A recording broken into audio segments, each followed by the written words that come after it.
High বন্ধুরা, কেমন আছো? আশা করি ভালো আছো। আবারও নিয়ে চলে এলাম নতুন একটা ভিডিও।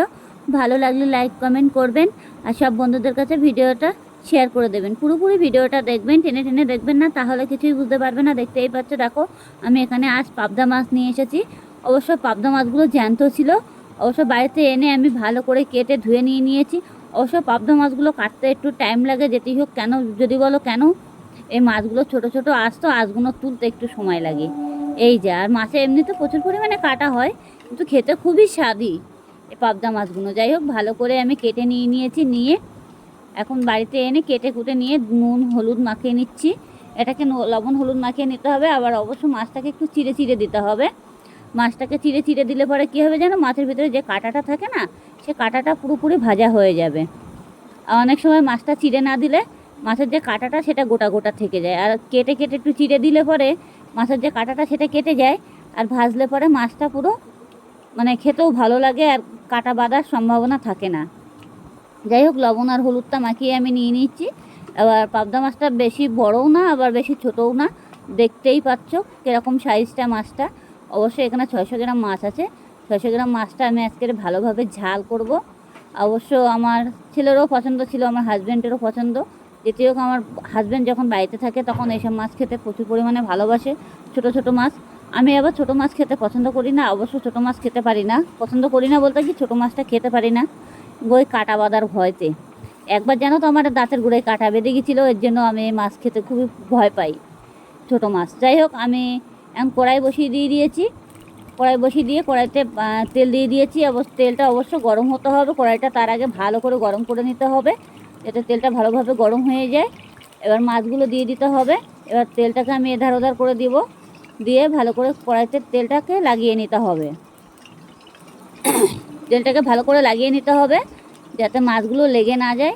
আর অবশ্য মাছ লাগবে না, কড়াইটা আমি অনেকটা গরম করে নিয়েছি, সেই কারণে মাছটা অবশ্য লেগে যাবে না, লেগে যাওয়ার সম্ভাবনা থাকবে না। যত কড়াই গরম করে নেবে তত মাছটা তাও দ্রুত ভাজা হয়ে যাবে। যাই হোক, মাছগুলো আমি এক এক করে মাছগুলো পুরোপুরি দিয়ে দেবো।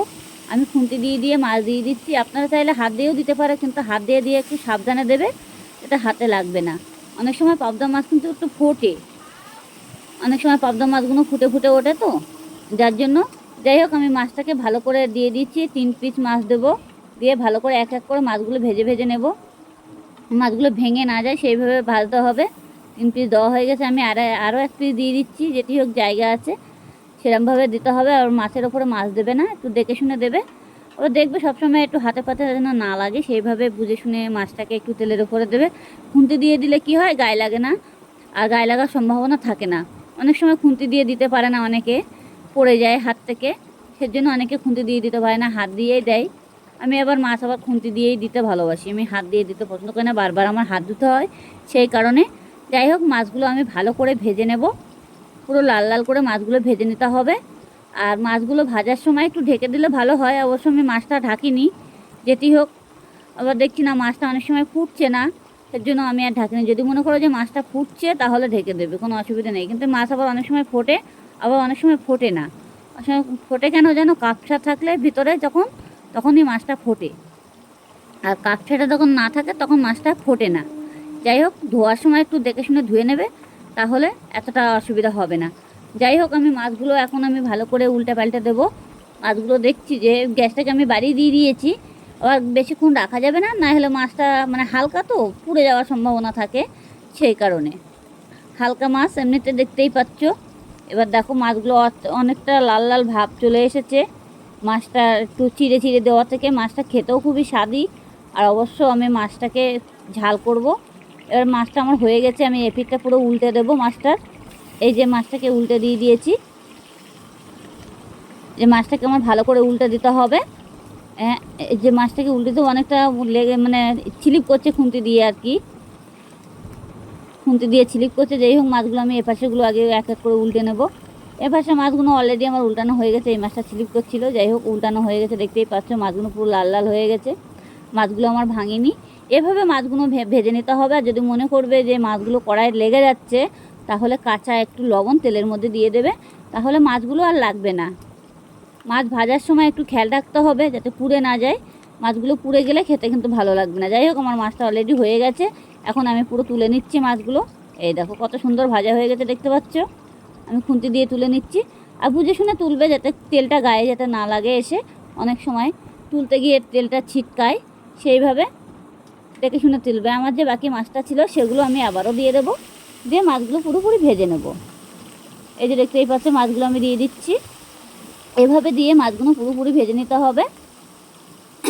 দেখো মাছটাকে আমি চিড়ে নিয়েছি কত সুন্দর করে, বটি দিয়ে দিয়ে হালকা হালকা করে। মাছগুলো চিড়ে নিলে পরে কি হয় জানো, মাছগুলো কাঁটাগুলো যে থাকে না মাছের, এই মাছে প্রচুর পরিমাণে কাঁটা হয়, তো যার জন্য কাঁটাগুলো মানে হয়ে যায়, নরম হয়ে যায়। আর মাছগুলো ছাড়িয়ে কত কতকে উঠে আসে, গালে বাঁধে না, আর অসুবিধাও হয় না। অনেক সময় এরকমই হয়। আর চিড়ে না দিলে মাছের কাঁটাগুলো গোটা গোটা থেকে যায়, তো তখনই বেঁধে যায়। যাই হোক, দেখতেই পাচ্ছ আমার মাছটা ভাজা হয়ে গেছে অলরেডি। এবার মাছটাকে আমি পুরো তুলে নেব।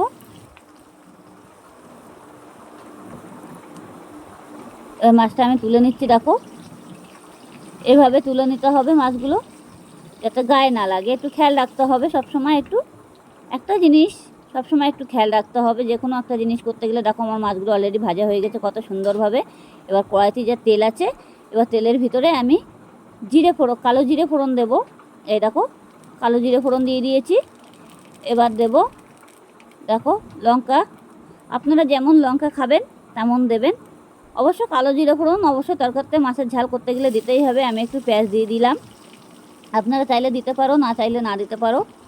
পেঁয়াজ দিলাম একটু তরকারিটা টেস্টি হওয়ার জন্য। যাই হোক, এবার আমি কাঁচা লঙ্কা দেবো। এই যে কাঁচা লঙ্কা দিয়ে দিয়েছি। এখানে লঙ্কাগুলো অবশ্য বেশি ঝাল না, তার জন্য একটু বেশি দিয়ে দিয়েছি। অবশ্য লঙ্কাগুলো দেখেই মনে হচ্ছে যে ঝাল হবে না, পুরো লঙ্কা একদম পুরো, যার জন্য তো 5-6টা মতন দিয়ে দিয়েছি। গোটা গোটা একটু চিড়ে চিড়ে দিয়ে দিয়েছি। এবার এটাকে আমি ভালো করে ভেজে নেব। ভেজে নিয়ে একটু টমেটো কেটেছি একটা, সেই টমেটো আমি দিয়ে দেবো আবারও। এই টমেটোগুলো দিয়ে দিয়েছি। টমেটোগুলো দিয়ে ভালো করে নাড়াচাড়া দিয়ে একদম টমেটোগুলো পুরো করে ফেলতে হবে, মানে গোটা থাকলে হবে না। টমেটোগুলো ভালো করে ভেজে নিতে হবে। যাই হোক, টমেটোগুলো আমি ভালো করে ভেজে নেব। এবার নিয়ে যে লবণ হলুদ সেটা আমি দেব। যাই হোক, তার আগে এটাকে আমি এখন পুরোপুরি ভেজে নিতে হবে, পুরো লাল লাল করে নিতে হবে। টমেটোগুলো পুরো ঘেটা ঘেটা হয়ে যাবে। আর টমেটোগুলো না ঘেটা ঘেটা থাকলে পরে কী হবে, গোটা গোটা থাকলে অনেক সময় তরকারির মধ্যে তাগিয়ে থাকে, কেউ খেতে চাইবে না, কেউ ফেলে দেবে, এরকম করবে। যাই হোক, তরকারি এবার লবণ দিয়ে দিচ্ছি। লবণ দিয়ে দিলে তরকারি টমেটোগুলো একদম পুরো গলে যাবে। লবণটা একটু বুঝে শুনে দেবে, লাগলে পরে দেবে। অনেক সময় তরকারিতে লবণ দিতে গেলে পুড়ে যাবে, সেরকম বুঝে দেবে না, যাতে পুড়ে না যায়। এবার আমি একটু হলুদ দিয়ে দেবো। এই যে হলুদ দিয়ে দিলাম। এবার জিরের গুঁড়ো দিয়ে দেবো।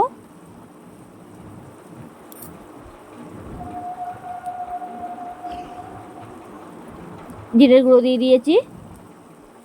এটাকে ভালো করে ভাজতে হবে। এবার একদম পুরো ভাজা ভাজা করে ফেলতে হবে, যাতে কাঁচা গন্ধ ভাবটা না থাকে, সেরকমভাবে ভাজতে হবে। অলরেডি পুরো ভেজে ভেজে একদম পুরো টমেটোগুলো গলে ফেলতে হবে। লঙ্কাগুলোও পুরো গলে যাবে, অনেক সময় লঙ্কাগুলো গলে গেলেও অসুবিধা নেই। যদি মনে করবে যে ঝাল হয়ে যাবে, তাহলে আপনারা সেই বুঝে লঙ্কা দেবেন, কিন্তু ঝাল হবে না অবশ্য, এটুকু বলতে পারি। এই জন্য লঙ্কাগুলো একদম পুরো ফুলো লঙ্কা, তো সেই জন্য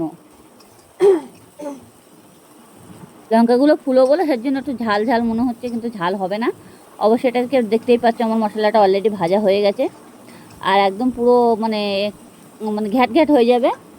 আর পুরো ভেজে ফেলতে হবে, মানে তাগিয়ে না থাকবে, যাতে কাঁচা গন্ধ ভাবটা না থাকে, সেরকমভাবে দিতে হবে। হালকা একটু চিনি মারতে হবে, আপনার চাইলে দেবেন, না চাইলে না দেবেন।